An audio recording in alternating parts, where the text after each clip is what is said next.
Et donc, comme on avait promis, on commence par un hadith, ensuite on laisse la place aux deux intervenants pour qu'ils nous fassent part de leurs réflexions concernant les versets choisis, et ensuite je vous ferai part d'un point exégétique.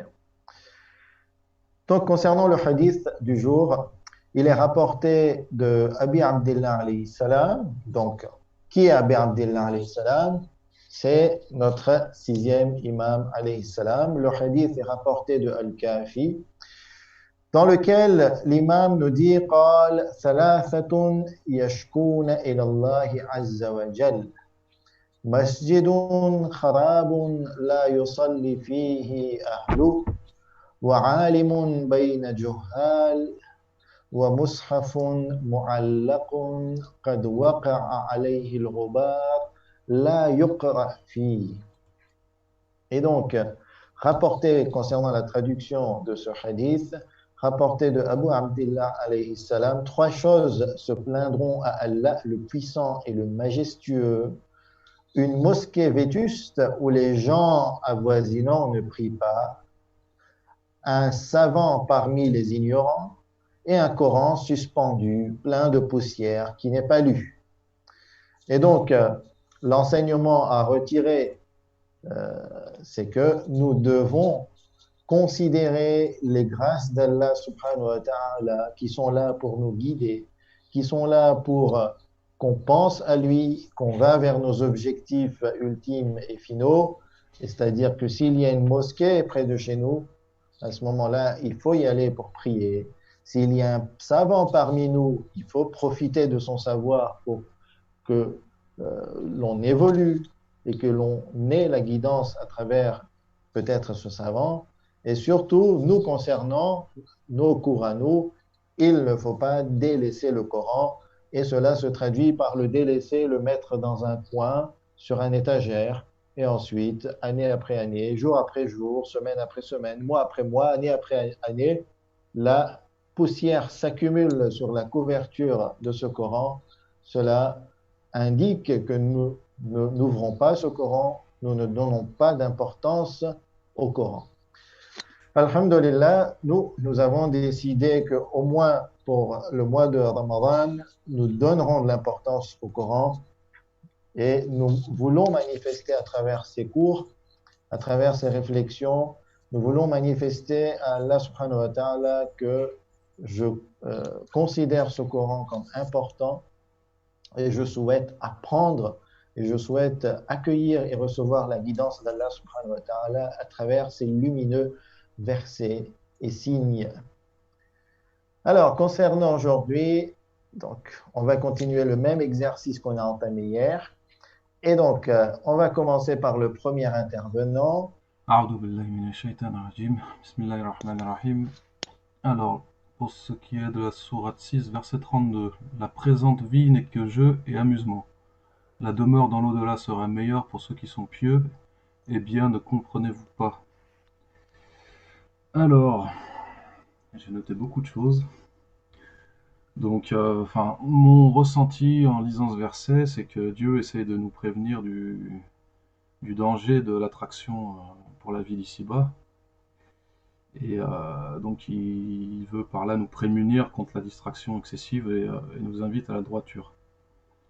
Euh, pour ce qui est du fait il insiste sur le fait que malgré les plaisirs de la vie terrestre, nous n'avons pas idée du plaisir que sera l'au-delà. Donc il nous invite à patienter car le plaisir sur Terre n'est rien par rapport à celui de l'au-delà. Et ceux qui feront preuve de droiture, donc seuls ceux qui feront preuve de droiture auront le droit à une belle vie dans l'au-delà. Donc pour eux seulement la vie dans l'au-delà sera meilleure, et pour ceux qui auront patienté et qui n'auront pas cédé à la facilité. Euh, pour la dernière phrase, euh, ça m'évoque. C'était quoi déjà? Je sais plus ce que j'avais noté un truc. Ah oui. Eh bien, ne comprenez-vous pas? Alors moi, ce que ça m'évoque, c'est que Dieu a fait de nous des êtres doués de raison et d'intelligence. Donc nous sommes tous capables de comprendre et de nous réformer, et ainsi gagner une place dans l'au-delà, malgré les tentations terrestres, qui sont mondaines et futiles. Voilà pour le premier verset. Alors le second, sourate 57, verset 20. Bismillahirrahmanirrahim. Sachez que la vie présente n'est que jeu, amusement, vaine parure, une course à l'orgueil entre vous, et une rivalité dans l'acquisition des richesses et des enfants. Elle est en cela pareille à une pluie, la végétation qui en vient émerveille les cultivateurs, puis elle se fane et tu la vois donc jaunie. Ensuite elle devient des débris. Et dans l'au-delà, il y a un dur châtiment, et aussi pardon et agrément d'Allah. Et la vie présente n'est que jouissance trompeuse. Alors, pour ce verset, euh, donc là, ce que ça m'évoque, c'est que Dieu insiste sur la dimension, encore une fois, illusoire de tout ce qui peut nous attirer ici-bas ou susciter notre attention, enfin, susciter excessivement notre attention ici-bas. Il met l'accent sur la multiplicité des choses négatives qui peuvent accaparer notre âme, et il y a beaucoup de termes à consonance négative. Mais que jeu, vaine parure, une course à l'orgueil, rivalité. Il y a beaucoup de termes comme ça enchaînés qui suscitent vraiment la négativité pour nous faire prendre conscience de la futilité de la vie matérielle. Donc je pense que, enfin, ce que ça m'inspire, c'est que l'intérêt est qu'on s'imprègne de ces mots et voilà, essaie de marquer les esprits en fait pour nous dissuader de prendre plaisir à tout ça. Euh, et donc que la vie terrestre ne peut être que déception, car elle est éphémère, elle a une fin, et que tout a une fin ici-bas, donc comme la végétation, donc il fait cette comparaison, la végétation qui peut être très luxuriante et donner des fruits en abondance, mais elle finit toujours par faner euh, quand la pluie ne tombe plus, quoi. Donc on peut se retrouver dans une illusion du bonheur que procure la vie terrestre, une instabilité. Euh,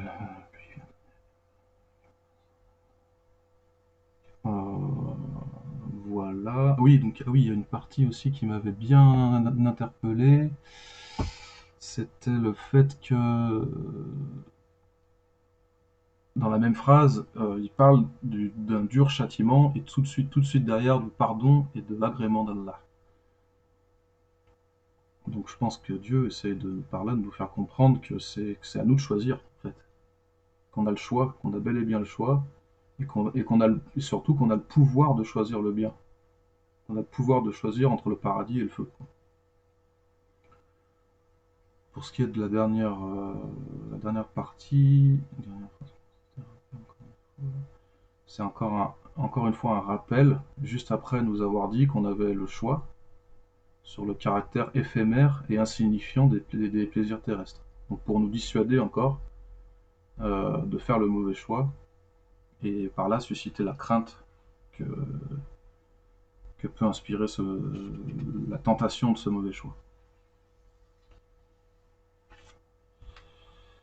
Ensuite, nous avons la sourate 18, verset 45, Bismillahirrahmanirrahim, et propose-leur l'exemple de la vie ici-bas. Elle est semblable à une eau que nous faisons descendre du ciel. La végétation de la terre se mélange à elle, puis elle devient de l'herbe desséchée que les vents dispersent. Allah est certes puissant en toutes choses. Donc là, on retrouve un peu comment dire, la même forme que dans le verset précédent. La comparaison entre la vie d'ici-bas et l'eau que Dieu fait descendre. Donc tout ça me ramène à dire que si on se laisse amadouer par la vie terrestre, on se dispersera comme l'herbe desséchée se disperse avec le vent. et que notre âme s'égarera, tout comme l'herbe sèche se disperse. Voilà, c'est à peu près tout ce que j'avais noté sur ce verset.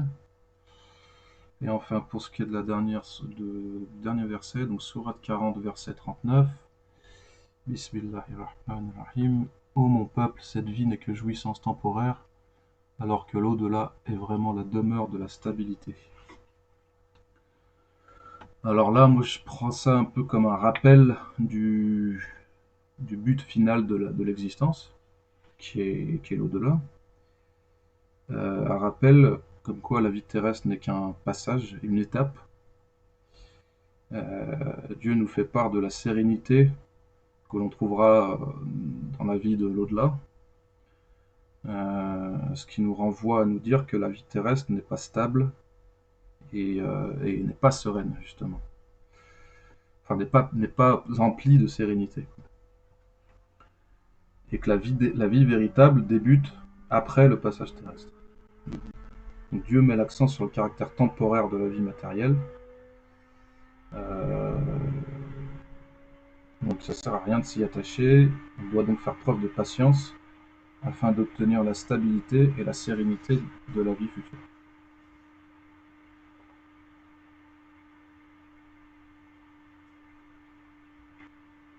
C'est tout pour moi. Ouais, c'est beaucoup déjà. Juste pour terminer, ou avant de terminer, est-ce que c'est possible que tu nous donnes un titre pour ces versets, un thème général? S'il fallait résumer ces versets en un seul mot, c'est-à-dire en quelques mots, hein, 3-4 mots, lesquels tu choisirais? Euh, je dirais l'illusion le bonheur terrestre n'est qu'illusion. Le bonheur terrestre n'est qu'illusion. Super. Je te remercie C'est moi qui vous pour remercie. ce partage de tes réflexions. Et on laisse la place maintenant au second intervenant. Salam alaikum, cher. Alaykoum salam wa rahmatullah. Alors, déjà, merci pour nous donner l'opportunité de faire ces réflexions coraniques.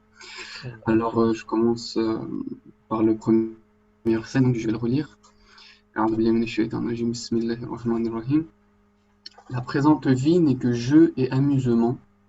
La demeure dans l'au-delà sera meilleure pour ceux qui sont pieux. Eh bien, ne comprenez-vous pas? Alors, pour la première partie pour ce verset, tout d'abord, de ce que j'en ai compris, pour commencer par la première partie, la présente vie n'est que jeu et amusement. C'est pas que Dieu nous dit qu'il faut s'amuser et jouer dans cette vie et ne faire que ça. Mais bien que la tournure de la phrase, si on la prend littéralement, ce serait plutôt comme ça. Mais c'est plutôt une description, comme je le comprends, du mode de vie adopté par les personnes, ou en tout cas par bien des personnes qui ne croient pas justement en un au-delà et qui croient en revanche en la finalité de notre vie terrestre, qui n'ont donc pas cet objectif suprême que les croyants ont, qui est la résurrection et réussir le jour de la résurrection. Donc, leur manière de penser la vie dans ce cas-là euh, se rapproche donc du jeu et de l'amusement euh, par la recherche donc du plaisir et de la satisfaction de leur passion sans, sans se pencher, sans réfléchir, sans essayer de développer leur esprit plutôt et en pensant l'homme juste comme une réaction chimique plutôt que- qu'un être ayant une âme. Et donc la demeure de l'au-delà sera meilleure pour ceux qui sont pieux. Donc ici, c'est plutôt la vie du croyant. Donc la vie du croyant, elle est différente, elle diffère de la vie de celui qui n'est pas croyant justement, car le croyant, lui, il a donc un objectif suprême qui lui fait donc se tenir à l'écart des vanités que propose ce monde Donc il se méfie de la recherche donc, du pur plaisir et de l'amusement, et il essaye de ne tirer de ce monde que ce qui lui servira de provision dans l'au-delà. Il ne prend pas ce monde d'ici-bas comme à la légère, comme un jeu, comme un amusement, mais il le prend comme un véritable terrain d'épreuve pour ensuite faire face à son Seigneur. Et donc, eh bien, ne comprenez-vous pas, c'est donc les croyants seraient donc ceux qui comprennent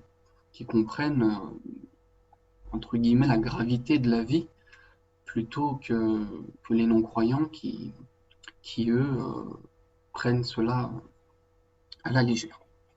Donc ça c'est pour le premier verset. Pour le second verset donc, Bismillahirrahmanirrahim, sachez que la vie présente n'est que jeu, amusement, vaine parure, une course à l'orgueil entre vous est une rivalité dans l'acquisition des richesses et des enfants. Elle est en cela pareille à une pluie, la végétation qui en vient émerveille les cultivateurs, puis elle se fane et tu la vois donc jaunie, ensuite elle devient des débris, et dans l'au-delà il y a un dur châtiment, et aussi un pardon et agrément d'Allah, et la vie présente n'est que jouissance trompeuse. Donc par rapport à ce verset, et surtout donc, en commençant par la première partie, ça fait un peu écho à ce que je viens de dire pour le premier verset. C'est plutôt la description du mode de vie de beaucoup de gens qui ne croient pas en la résurrection. Ce n'est pas que Dieu nous dise qu'il faut prendre la vie comme un jeu, un amusement, une course à l'orgueil, etc. Bien au contraire, car ce sont des attitudes qui s'opposent à tous les enseignements religieux, de toutes les religions d'ailleurs, et en particulier donc de notre religion qu'est l'islam. Dieu n'appelle pas à ça, il appelle bien au contraire à cela, et en fait c'est donc pour marquer, c'est pour souligner la mauvaise vision que les infidèles donc se font de la vie. Donc dans la seconde partie du verset, Dieu nous propose une métaphore, une parabole, qui est celle de la végétation terrestre. Donc la végétation donc, qui au début prend la pluie, donc, et la pluie fait sortir une belle végétation, etc. Et les cultivateurs en sont fascinés, etc. Et puis elle commence à dépérir. Et moi, ce que j'en comprends, c'est un peu comme le cycle de la vie chez les êtres humains, tout simplement. Et, ne serait-ce que pour nos corps physiques. Au début de la vie de l'être humain est jeune, il a un corps fort. Souvent, quand on est jeune, on a cette sensation de se croire immortel, entre guillemets. On profite de la vie, etc. Et puis, on est émerveillé donc par cette vie. Et puis, plus petit à petit, plus on prend de l'âge, et plus notre santé va commencer à décliner, etc. Et on se rend compte, au final, eh bien que notre demeure finale n'est pas ici. Évidemment, on le savait dès le début, mais on n'en avait pas. Là, on en prend vraiment conscience et que ce n'est pas ici que va se passer notre éternité. Et donc, enfin, à l'image de la végétation qui devient débris, nous retournerons poussière. Et donc, il ne nous faut surtout pas penser la vie comme la dernière phrase du verset nous l'indique. Il nous faut penser, la vie comme une jouissance trompeuse plutôt que comme un lieu de demeure éternelle, sans penser à notre avenir. Et ce faisant, nous ferons partie des gens, Inch'Allah, qui obtiendront le pardon et l'agrément d'Allah, pour reprendre aussi le verset juste les vers précédents, la phrase précédente, plutôt que les gens qui feront partie de ceux qui auront droit à un dur châtiment dans l'au-delà. Donc ça c'est pour le verset numéro 2. Le verset numéro 3, donc la sourate 18, verset 45, Bismillahirrahmanirrahim, il propose alors l'exemple de la vie ici-bas. Elle est semblable à une eau que nous faisons descendre du ciel. La végétation de la terre se mélange à elle, puis elle devient de l'herbe desséchée que les vents dispersent. Allah est certes puissant en toutes choses. Donc ici, ce que j'en déduis, c'est un peu le même concept que, que je viens d'expliquer, de dire, de penser pour le verset précédent. C'est que bien que nous soyons forts au début de notre vie, eh ben, nous finirons tout simplement comme cette herbe desséchée, qu'on le veuille ou non, c'est malheureux peut-être, mais c'est la réalité des choses. Nous sommes donc comme cette végétation, et ce qui a retenu aussi un peu mon attention, c'est la dernière phrase donc, du verset. Allah est certes puissant en toutes choses. Euh, c'est c'est Allah qui est puissant en toutes choses, et nous, de notre côté, même si par exemple nous sommes jeunes, nous nous croyons forts, etc., et nous devons toujours nous rappeler que si nous avons un certain type de puissance, de force, ce n'est que parce que Allah nous l'accorde, et que parce que Allah le veut, et que nous ne sommes pas indépendants de sa volonté, et qu'un jour, donc, nous cesserons d'être puissants, d'être forts, et nous retournerons tout simplement humblement à lui. Et donc, il faut s'efforcer d'être humble dès le début dans notre relation avec Dieu, plutôt que de nous croire forts, et puis, par la suite, d'être pris au dépourvu en se rendant compte et en prenant conscience que, eh bien, nous nous sommes fait avoir par les plaisirs de ce bas. Et pour le dernier verset, Bismillahirrahmanirrahim, ô mon peuple, cette vie n'est que jouissance temporaire, alors que l'au-delà est vraiment la demeure de la stabilité. Dans le contexte de ces 4 versets que vous nous avez proposés, Chir, je trouve que ce dernier verset fait un peu office de résumé de tous les autres. Dans ce verset, on y trouve donc l'idée que tout simplement les bienheureux, eh bien, sont ceux qui ont compris que ce monde n'est que jouissance temporaire, que ce n'est pas la finalité, comme certains peuvent le penser, et qu'il est en fait une sorte d'illusion, et qu'on doit faire avec, mais qu'on doit essayer de faire du mieux possible avec, et que donc l'objectif de tout un chacun, de l'ensemble d'entre nous, doit être la recherche de l'agrément de Dieu, d'Allah, pour arriver donc dans cet au-delà, qui est vraiment la demeure de la stabilité, donc pour arriver donc à cette demeure stable à proximité de Dieu. Voilà pour ma réflexion.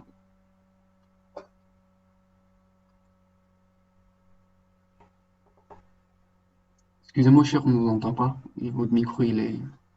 Oui, pardon, excuse-moi. Donc, pour terminer, quel titre tu proposerais pour cet ensemble de versets? Si je devais donner un titre, peut-être ce serait ne vous attachez pas à cette vie, ou méfiez-vous de cette vie. Très bien. Super, je te remercie pour ce partage très intéressant, Merci à vous. détaillé. Et donc, on va enchaîner avec la suite du programme. Mais c'est pour demander à tout l'auditoire, est-ce que vous faites ce travail chez vous de votre côté concernant cette réflexion méthodique minutieuse? Ce que j'apprécie énormément, que ce soit pour les interventions d'hier ou pour celles d'aujourd'hui, je vois beaucoup d'efforts qui sont faits pour comprendre les versets de façon minutieuse. On n'essaie pas de passer ou sauter sur certaines phrases et se dire, bon, c'est acquis ou c'est pas acquis. On essaie de bien commenter, de comprendre et aussi d'exprimer avec ses propres mots ce que l'on a compris. Donc, pour le moment, moi, je suis extrêmement satisfait pour les interventions et c'est exactement ce que moi, je souhaitais. Et moi, personnellement, ma croyance, c'est que grâce à cet exercice, on prend énormément de plaisir. 2, on comprend drôlement mieux ces paroles d'Allah subhanahu wa ta'ala parce que quand on lit, en fait, quand on est dans une session de lecture ou quand on le lit et qu'il n'y a personne pour nous écouter, à ce moment-là, on ne lit pas avec profondeur, on n'essaie pas de comprendre tout et des fois on passe sur des passages et ensuite, des fois, on ne se rend même pas compte que ces passages étaient très importants. Donc, pour vous demander, répondez-moi dans le panel de conversation, est-ce que les autres qui ne doivent pas intervenir, est-ce qu'ils font ce travail? Parce qu'il faut faire ce travail. Et si vous ne faites pas ce travail-là, bah, finalement, ça risque d'être ennuyant pour vous. Le fait juste d'écouter. D'accord? Si vous avez fait ce travail, à ce moment-là, les interventions sont très, très riches. Regardez, moi, j'ai rempli 2 pages de notes sur les 2 interventions parce que je les ai trouvées très intéressantes. Je compare ce que moi je comprends, ce que l'on obtient des exégèses et les différences surtout entre les 2 interventions. C'est très, très important de remarquer ces différences et il y en a. Beaucoup de phrases qui ont été apportées par Cyrus n'avaient pas été mentionnées par Johan et vice-versa. D'accord? Donc faites ce travail, même ceux qui n'interviennent pas, qu'ils fassent ce travail pour qu'ils puissent tirer au maximum de cet exercice qui, je pense fortement qu'il est inédit pour vous, que vous n'avez peut-être pas vécu ce type d'expérience. Et Inch'Allah, sur quelques sessions, vous verrez qu'il est très, très bénéfique et qui nous apportera tous.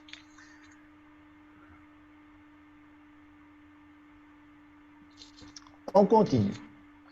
Alors, moi, je vais apporter un point, peut-être qui sera complémentaire par rapport à ce qui a déjà été cité par nos 2 chers intervenants.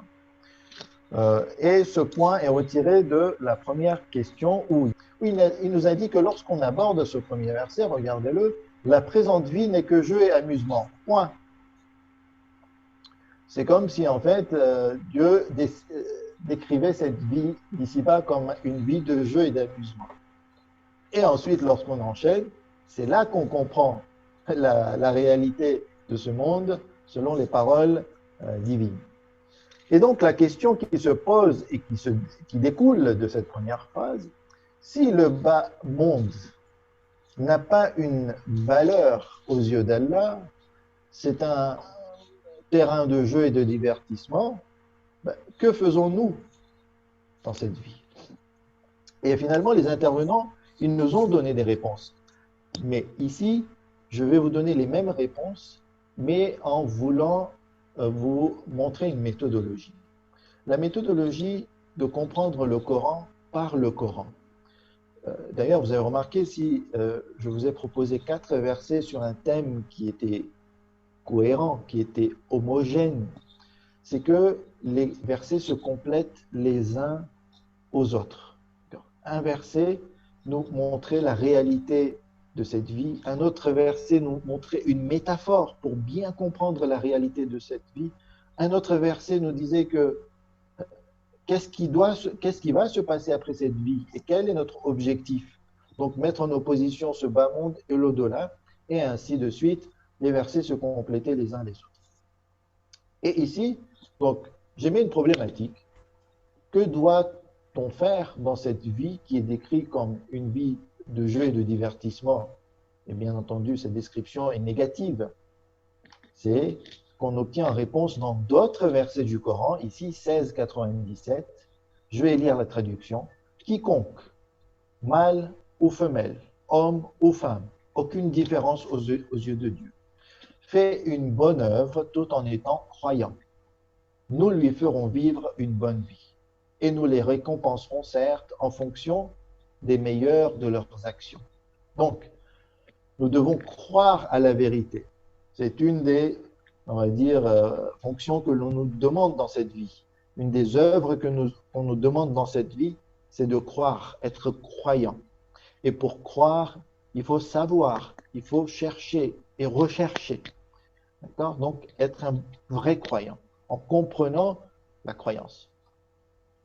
Il faut aussi agir, bien agir, et faire de bonnes œuvres pour mériter la bonne vie dans l'au-delà. Un autre verset nous complète, nous ajoute des éléments de réponse. La sourate 29, l'araignée, versets 2 et 3. Est-ce que les gens pensent qu'on les laissera dire nous croyons sans les éprouver? Certes, non. Certes, nous avons éprouvé ceux qui ont vécu avant eux. Ainsi, Allah connaît ceux qui disent la vérité et ceux qui mentent. Entre croire et prétendre croire, il y a une différence. Entre bien agir et prétendre bien agir, il y a une grande différence. Et c'est pour cela qu'il nous faut des révélateurs, il nous faut des examens, il nous faut des épreuves pour que nous-mêmes nous sachions si nous prétendons quelque chose ou nous faisons cette chose. D'accord? Donc l'épreuve fait partie de cette vie et nous devons passer des épreuves. Donc que je m'apprête à ces épreuves, d'accord? Et que je me stresse pas, et que je ne me stresse pas, que j'aille de l'avant. Je sais ce qu'il faut faire. Je sais que je vais rencontrer des difficultés. C'est tout à fait naturel, normal. Le message le dit à ce moment-là que j'aborde ces épreuves avec positivité. Troisième verset qui complète encore ces questionnements que nous pouvons émettre au verset étudié, Sourate 67, verset 2. Sourate 67, Al-Mulk, le royaume. Celui qui a créé la mort et la vie afin de vous éprouver. Donc Dieu est celui qui a créé tous ces phénomènes de la mort, de la vie, pour nous éprouver, de savoir qui de vous est le meilleur en œuvre, et c'est lui le puissant, le pardonneur. En réalité, je pourrais même ajouter, ça vient de moi, c'est que nous aussi, nous sachions qui est meilleur en œuvre. Donc, passer les épreuves, être authentique et sincère vraiment dans ces épreuves de la vie, dans tout ce déroulement de cette vie, et c'est ainsi que finalement on aura atteint cet objectif. Et Allah subhanahu wa ta'ala qui est juste, mais avant d'être juste, il est miséricordieux. Il s'est prescrit la miséricorde avant toute chose. Et donc, Inch'Allah, il sera miséricordieux avec nous si, bien entendu, nous méritons sa miséricorde et ses grâces. Et c'est là que comme je l'ai dit hier, nous devons toujours faire des bilans, voir où j'en suis et se poser cette question, qu'est-ce que je fais, qu'est-ce que j'ai fait dans ma vie? Surtout, les premières années, elles passent rapidement dans l'insouciance.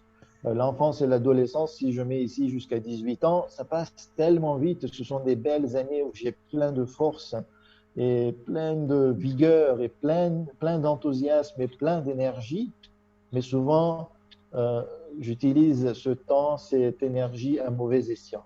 On passe du temps à jouer, à perdre le temps et à jouer à la console, et au lieu de se cultiver, au lieu d'apprendre, au lieu de prendre dès l'enfance et l'adolescence les bonnes manières, on perd du temps et au contraire, on investit ce temps dans des mauvaises choses, à prendre des mauvaises manières, alors que les bonnes manières, les bons réflexes, l'acquisition du savoir que l'on peut faire dans l'enfance et dans l'adolescence, on ne pourra plus le faire à l'âge adulte, et plus on avancera dans l'âge, plus on aura des difficultés à apprendre, à se réformer, à acquérir des bonnes habitudes.